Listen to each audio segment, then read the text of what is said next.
Hello बच्चों, let's see the question. The question says that what are the major components of a cell nucleus? तो इस question का की concept रहेगा हमारे पास सेल।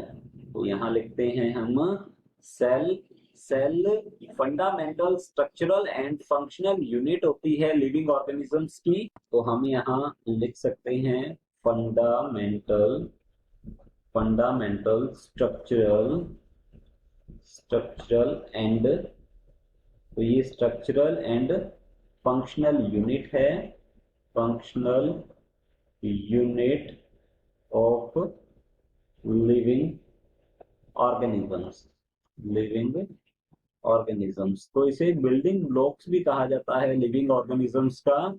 हमसे यहाँ पर पूछा गया है what are the major components of a cell nucleus. तो इसके बारे में जानेंगे हम न्यूक्लियस के बारे में। न्यूक्लियस एक मेम्ब्रेन बाउंड, तो यहाँ लिख सकते हैं ये क्या है, ये मेम्ब्रेन बाउंड सेल ऑर्गेनेली है। सेल ऑर्गेनेली है और ये very very important cell organelle होता है और ये ओनली प्रेजेंट होता है यूकैरियोटिक सेल्स में। तो यहाँ लिख सकते हैं यूकैरियोटिक सेल्स जो होती हैं, जो कि वेल डेवलप्ड सेल हैं, इनमें well developed type of nucleus present होता है।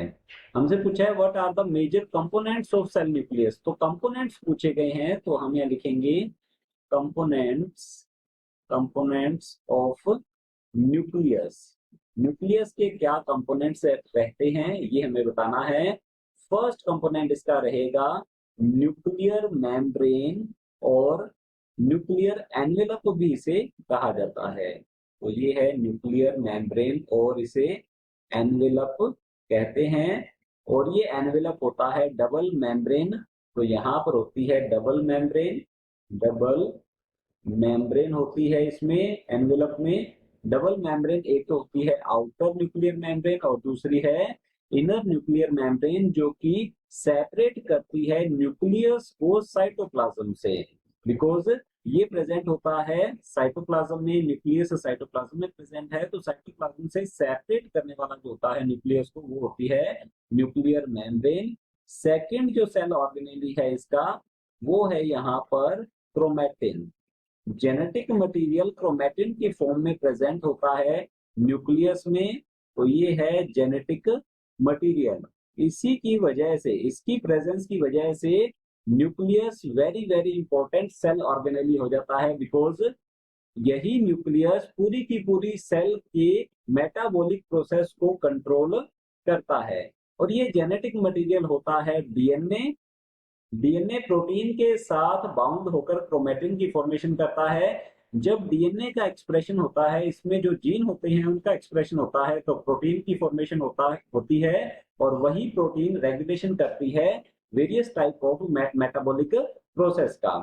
थर्ड अगर बात करें तो ये होता है न्यूक्लियोप्लाज्म।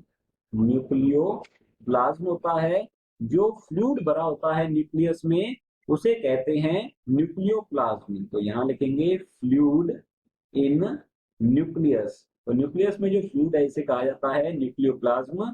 और 4 नंबर पे हम लिखते हैं न्यूक्लियोलस।